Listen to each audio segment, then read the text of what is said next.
जो मान रहित है, किंचन मात्र भी जिसके हृदय में मान, ये मान बहुत प्रिय वस्तु है।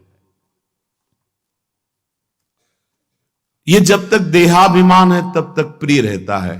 देहाभिमान नष्ट होने पर इसका कोई महत्व नहीं रहता। ना अपमान बुरा लगता है, न सम्मान अच्छा लगता है।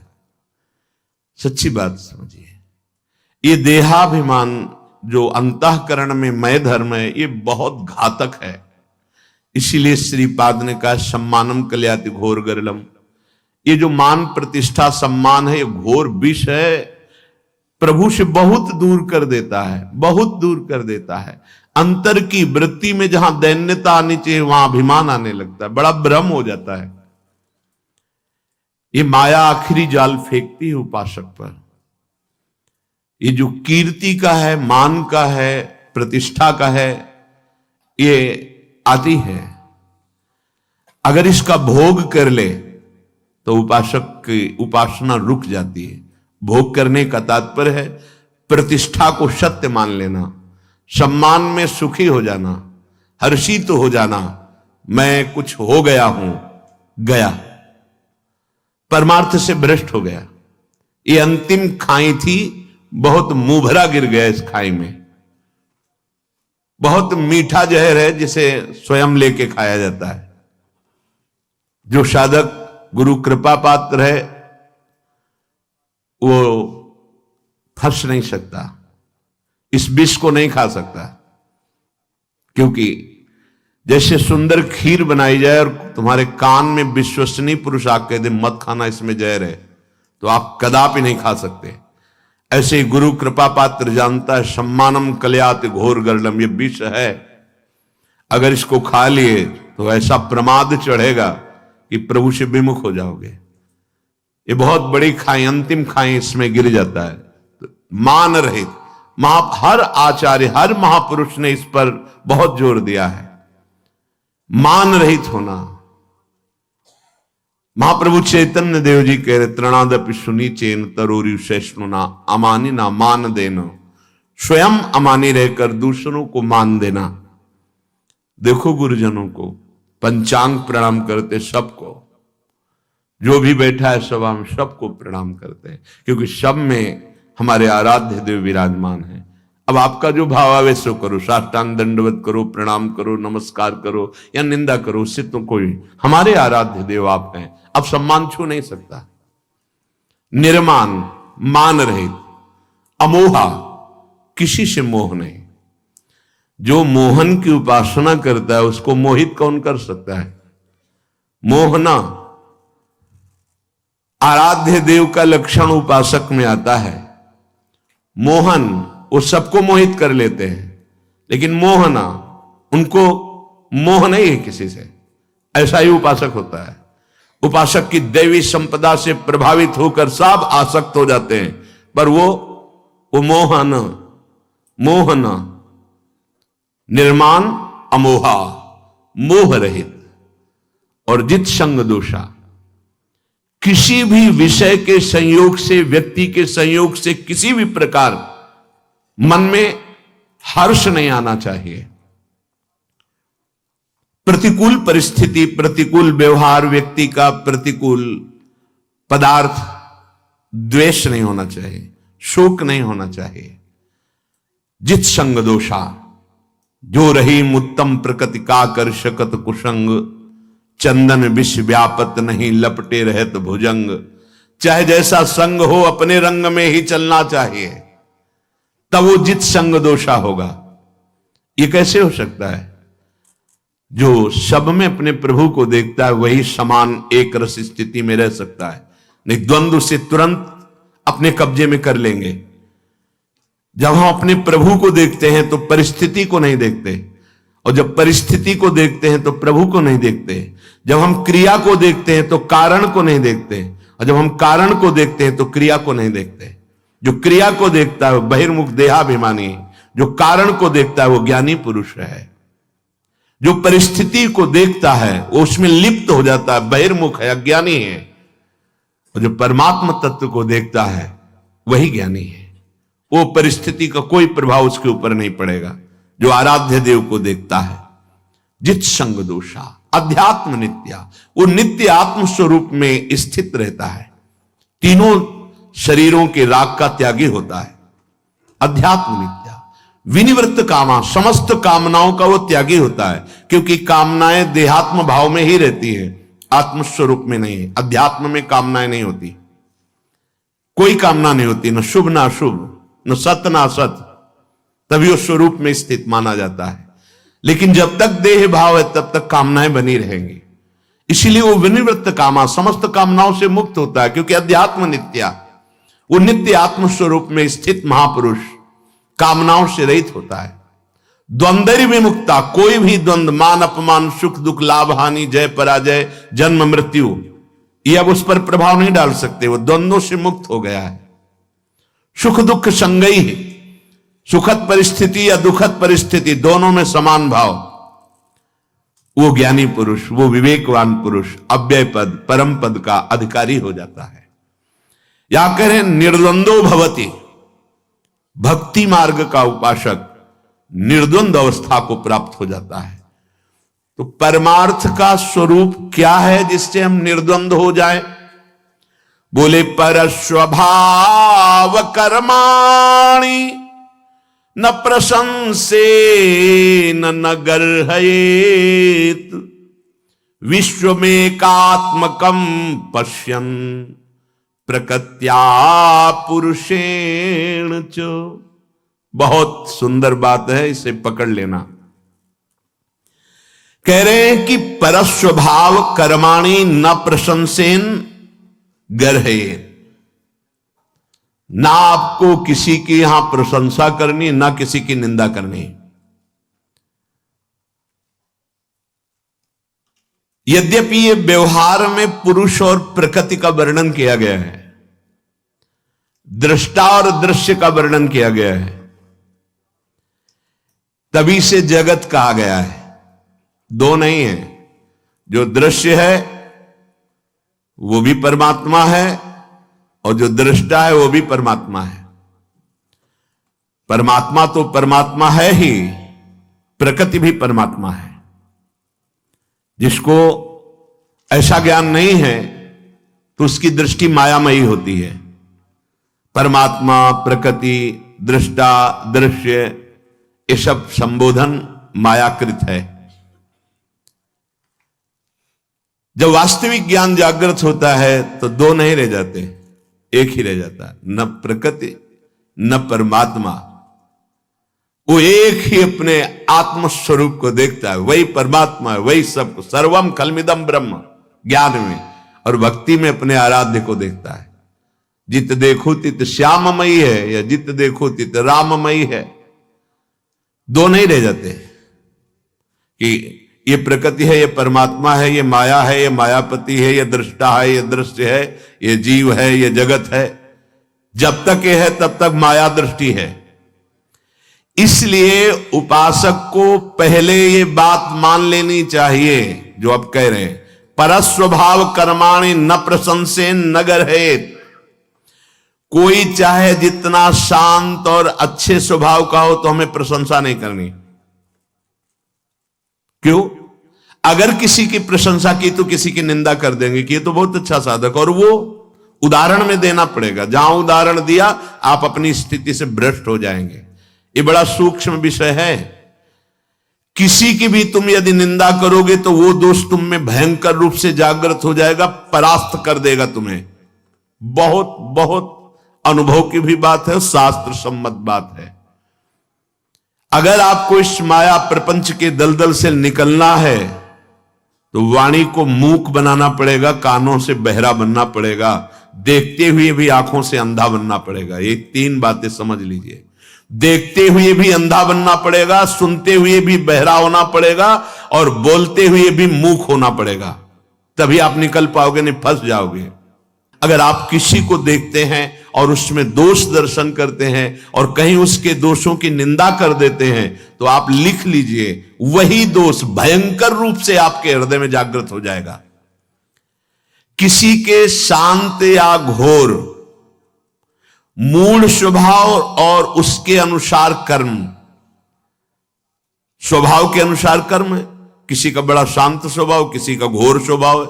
कोई शास्त्र सम्मत कर्म करता है, कोई शास्त्र विरुद्ध कर्म करता है। शास्त्र सम्मत कर्म करने वाले की प्रशंसा नहीं करनी और शास्त्र विरुद्ध कर्म करने वाले की निंदा नहीं करनी। क्यों? क्योंकि ये क्रिया है। हम देख रहे हैं कारण को, परमात्म तत्व को। परमार्थी वही है जो अंदर बैठे हुए तत्व को देखता है। तभी महाप्रभु हरिवंश चंद्र जी ने कहा, ये क्रूरा अपिपापिनो न च सताम संभाष्य दृश्याश्च ये सर्वान वस्तुतया निरीक्ष परम स्वाराध्य बुद्धिर्मम। वो क्रूर है, पापी है, नीच है, संभाषण योग्य भी नहीं, ऐसे आचरण करता है। ये हुई क्रिया। लेकिन मेरे राधा वल्लभ लाल उसके हृदय में विराजमान पक्का स्वाराध्य बुद्धिर्मम, ये है कारण, परम तत्व कारण। उस कारण तत्व में स्थित होने के कारण वो ना किसी की निंदा करता है, ना किसी की प्रशंसा, सब में अपने प्रभु को देखकर एक रस रहता है। ये परमार्थ का परम सूत्र है। अगर ये नहीं होगा तो भ्रष्ट होना ही पड़ेगा। लिख लो, भ्रष्ट होना ही पड़ेगा। यदि किसी पर दोष दर्शन किया और वो दोष दर्शन आपके अंदर रहा तो निश्चित वो आपको पतित कर देगा, गिरा देगा। परमार्थ में आगे नहीं बढ़ सकते हैं, क्योंकि जहां तुम दोष दर्शन कर रहे हो वहीं प्रभु तुम्हारे बैठे हुए हैं। तो तुम दोष देखने वाले थे या प्रभु को देखने वाले थे? सच्चे उपासक का हृदय तत्काल निर्णय कर देता, गलती हो गई। जहां अरे भाई इतना समय हो गया, अब ये तो जीवन ही को व्यर्थ कर रहे हैं, परमार्थ का इनको तो ज्ञान है नहीं, तो हमको बहुत ज्यादा ज्ञान है। अब आओ लाइन पे, प्रश्न पे प्रश्न माया रखती चली जाएगी। हाँ ये लो, ये लो, इसका उत्तर दो। तो आता है त्राहिमाम, गलती हो गई प्रभु, गलती हो गई प्रभु। प्रभु ही बैठे हैं सब जगह, वो छुपा छुपी का खेल खेल रहे, तुम उनको पहचान लो तो मुक्त हो जाओगे, बस इतनी बात है। परस्वभाव कर्माणि न प्रशंसेन न गर्हेत, ये कौन बोल रहा है? भगवान श्री कृष्ण चंद्रजू उद्धव जी से कह रहे हैं, किसी के भी स्वभाव के, चाहे वो शांत हो या घोर हो, और उसके कर्म की, चाहे वो शास्त्र सम्मत हो या शास्त्र विरुद्ध हो, तुम्हें नहीं देखना है। तुम्हें मुक्त होना है ना, तो तुम्हें देखना है कि सामने मेरे प्रभु है। भक्त होना है ना, तो निज प्रभु में देखें, जगत के सन करें विरोध। ये मान लो, मान लोगे सवाल हल हो जाएगा, नहीं मानोगे बिल्कुल भूल हो जाएगी। चाहे जितना फर्राटेदार श्लोक बोल लेते हो, शब्दावली से प्रवचन कर लेते हो, चाहे जितने साधना में प्रवीणता दिखाते हो, लेकिन साधना का सूत्र जो है वो भगवान दे रहे। ना किसी की निंदा करनी है कर्म की, ना उसके स्वभाव की, ना किसी की प्रशंसा करनी कर्म की, ना उसके स्वभाव की। अब आगे, परस्वभाव कर्माणि यह प्रशंसति निंदति। ध्यान दीजिए, भगवान बोल रहे हैं, स आशुभ्रश्यते स्वार्था दसत्यभिनिवेशतः। जो उपासक दूसरों के स्वभाव की, कर्मों की प्रशंसा कर देता है या निंदा कर देता है, वो शीघ्र ही परमार्थ से भ्रष्ट हो जाता है। सा आशु मतलब बहुत जल्दी, सा आशु भ्रश्यते स्वार्था दसत्यभिनिवेशतः। तत्काल वो अपने परमार्थ पथ से भ्रष्ट हो जाता है, पर गिरते समय पता नहीं चलता। जब गिर जाता है तब लगता है मैं कहां आ गया, मेरी स्थिति यहां तो नहीं थी, इस विकार में तो नहीं थी। तो कीन हो इसका बहु अभिमाना, शोक हो वंचा कृपा निधाना। तुमने अभिमान करके किसी की निंदा कर दी, किसी की प्रशंसा कर दी, फंस गए। गोस्वामी जी बड़ी प्रवीणता से इसी श्लोक का टीका करते हैं। सुनहु तात मायाकृत गुण अरु दोष अनेक, और गुण या उभय न देखी, देखी सो अविवेक। हे तात, माया के द्वारा कुछ गुण रचे गए हैं, कुछ दोष रचे गए हैं। सबसे बड़ा उपासक का गुण यही है कि ना वो किसी में गुण देखे, ना किसी में दोष देखे। अगर वो गुण दोष देखता है तो यही अविवेक है, अज्ञान है। वही बात भगवान यहां संस्कृत में बोल रहे हैं, परस्वभाव कर्माणि या प्रशंसति निंदति। जो दूसरे के स्वभाव की या कर्म की प्रशंसा या निंदा कर देता है, सा आशुभ्रस्यते स्वार्था दसत्यभिनिवेशतः, वह अपने परमार्थ साधन से भ्रष्ट हो जाता है, गिर जाता है। क्योंकि जहां उसने प्रशंसा की तो या निंदा की तो सत्यत्व बुद्धि हो गई कर्म और स्वभाव पर, जबकि असत है ये बात। ये कर्म असत है और ये स्वभाव असत है, क्योंकि हर स्वभाव की रचना सतोगुण रजोगुण तमोगुण ये गुण से होती है। जो कारण शरीर है वो इन गुणों से, सतोगुण रजोगुण तमोगुण, इन्हीं से उसकी सृष्टि हुई स्वभाव की। तो ना किसी के स्वभाव की प्रशंसा करता है ना वो निंदा करता, क्योंकि जानता है गुणों के अनुसार है। जो निंदा करने की चेष्टा तो घोर स्वभाव है, अशांत स्वभाव है, मलिन स्वभाव है। अच्छा स्वभाव है तो हम स्वभाव को लेकर नहीं, हम तो परमात्मा को लेकर के बात करने वाले हैं। तो अंदर में विराजमान प्रभु, प्रायः खींचातानी, लड़ाई झगड़ा, निंदा स्तुति, इसी में फंस जाते हैं हम। ये धर्म है, ये अधर्म है, ये लड़ाई झगड़ा इसी विषय को लेके करते हैं। सच्चा उपासक वो है कि सब में अपने प्रभु को देखकर शांत हो गया है। कोई अगर उससे प्रश्न करता है तो उसका उत्तर है, अन्यथा अपनी तरफ से सब में वो भगवत भाव, न किसी से द्वेष, न किसी से गुण का संबंध। जो अहिंसा को सिद्ध कर लिए तो वहां गाय और शेर एक ही घाट में पानी पीते थे, उनको शिक्षा नहीं देनी होती थी। उस महात्मा का प्रभाव कि अगर उस घाट पर सिंह और गाय आ गए तो बैर छोड़कर एक साथ ही जल पीते थे। अहिंसा की सिद्धि कर ली, राग द्वेष पर विजय प्राप्त कर ली तो पशु पक्षियों पर उसका प्रभाव पड़ता था। ऋषियों के आश्रम के पशु पक्षी वैर छोड़कर, देखो महादेव के घर में, देखो महादेव जी की सवारी नंदकेश्वर और अम्मा की सवारी बबर शेर, जो एक क्षण में खा जाए, खा ना जाए। सिंह बलात् बैल या गाय को अपना आहार बनाता है। देखो समदर्शिता का प्रकाश और प्रभाव कि बामांग में विराजमान अंबा जी की सवारी है शेर, बबर शेर, और पिताजी की सवारी है बैल, और दोनों एक जगह शांत से रहते हैं। और बेटा जी की सवारी है चूहा, और महादेव जी के गले में है सर्प, और सर्प का आहार चूहा है कि नहीं? बड़े आराम से घर में रहते, झगड़ा नहीं होता। इधर गले में सर्प है, उधर गजानन महाराज की सवारी चूहा है। और एक और पुत्र है कार्तिकेय जी, इनकी सवारी क्या है? मोर। मोर का आहार क्या है? सांप। नहीं, कोई झगड़ा नहीं होता।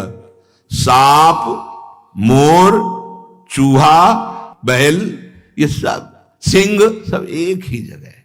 क्यों? क्योंकि वो शिव है, वो कल्याण स्वरूप शम है, परमात्म स्वरूप है।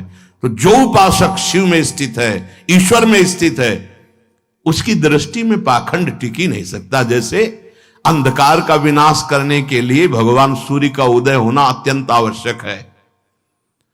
भगवान सूर्य न उदय हो, आप गारंटी दे दें कि मैं विश्व से अंधकार, तो आप झूठे कहे जाएंगे।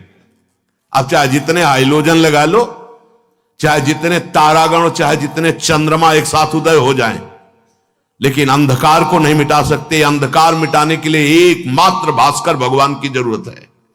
ऐसे ही अधर्म, पाखंड, अविद्या, इसका नाश करने के लिए ज्ञान रूपी भास्कर की जरूरत है, प्रेम रूपी भास्कर की जरूरत है।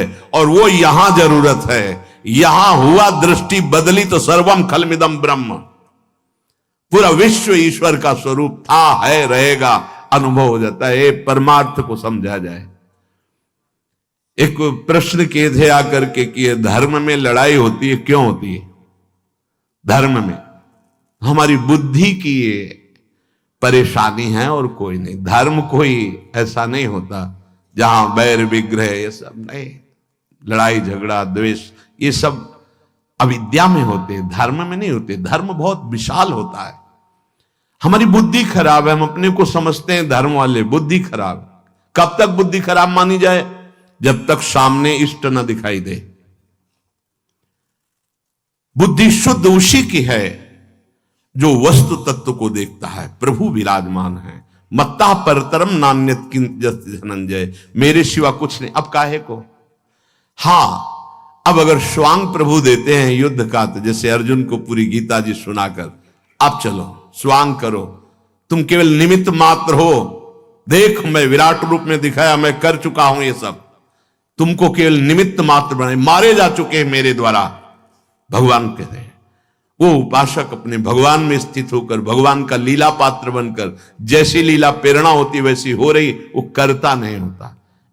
इसलिए किसी की निंदा, किसी की प्रशंसा परमार्थ पथ का पथिक नहीं हो। प्रायः समय इसी में बर्बाद होता है और सबसे बड़ा अपराध इसी से बनता है। हमको अपना कर्तव्य पालन करना है, दूसरा कर रहा है कि नहीं मुझे नहीं देखना है, दूसरा क्या कर रहा है ये मुझे नहीं देखना। वो आकर प्रश्न करता है तो जो शास्त्र और गुरुजनों से समझा है वो बोल देते हैं, लेकिन अपनी तरफ से किसी की निंदा स्तुति करने का अधिकार उपासक को नहीं है, क्योंकि अगर ऐसा करेगा तो कह रहे परस्वभाव कर्माणि यह प्रशंसति निंदति स आसु भ्रष्टते स्वार्था दसत्यभिनिवेशतः। जो उपासक दूसरों के स्वभाव की, दूसरों की कर्मों की प्रशंसा करता है या निंदा करता है, वो शीघ्र अपने परमार्थ से भ्रष्ट हो जाता है। प्रायः जब कोई पास आता है तो अपनी प्रशंसा अपने मुख से करता है, मैंने ये किया, मैं ये कर रहा हूं, मैं ऐसा करता था, मैं और सारा सुकृत गंवा के चला जाता है, नष्ट करके चला जाता है। अपने मुख से अपनी प्रशंसा करना पतन, और अपने मुख से दूसरे की निंदा करना पतन।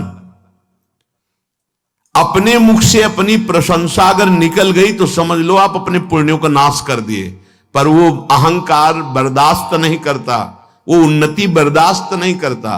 वो आकर सभा में बोलता है मैं ऐसा किया, मैं ऐसा करूंगा। कोई बड़ी प्रवीणता से बोलते हैं कि हम तो केवल इसलिए पूछ लें ये सही है कि नहीं है। अभी तक आपको पता नहीं चला? सत्क्रिया करने वाले को किसी से पूछने की जरूरत नहीं पड़ती, हृदय बताता है सही है। पर हम वो चाहते नहीं बहुत सही, धन्यवाद आपको धन्यवाद। बस वो धन्यवाद सुनने के लिए, अहम पुष्ट करने के लिए बहुत सावधान। अपने मुख से अपनी प्रशंसा नहीं करनी, दूसरे की निंदा नहीं करनी। कानों से अपनी प्रशंसा नहीं सुननी, दूसरे की निंदा नहीं सुननी। जब अपनी प्रशंसा कोई करने लगे तो कानों में अंगुली डाल लो, लेकिन और कान साफ करके सुनेंगे कि हाँ क्या कहा जा रहा है। दूसरे हाँ, अपने को अहम पुष्ट होता है ना। हाँ, पीछे से जब कोई निकले और बगल में बोले ना कि ये जो महात्मा जा रहे हैं ना बड़े भजनानंदी हैं, मतलब बड़ा अहंकार, मतलब मीठा जहर है। और जब कोई निंदा करेगा तो भाव अपने आप चढ़ जाए कि तुम जानते नहीं हो, मैं वैष्णव हूं, भगवत दास हूं, हमारी निंदा करते हो, भगवान देख लो। तो भगवान कहते तुम अपने को देख लो, हम तो खुद आकर के तुम्हें दर्पण दिखा रहे हैं कि तुम मुझे पहचान पाए। थोड़ी सी निंदा बर्दाश्त नहीं कर पा रहे हो, और हमारा आदेश है मान और अपमान दोनों में समान तुम्हें बनना है। तो मैं बनाने की चेष्टा कर रहा हूं, कभी अपमान भेजता हूं, अब मुस्कुराहट, तो कभी भारी सम्मान भेजता हूं, अब उदासीन। सम्मान से उदासीन और अपमान में मुस्कुराहट, मतलब बात पक्की, परमार्थ हमारा पक्का चल रहा है। बहुत सावधान।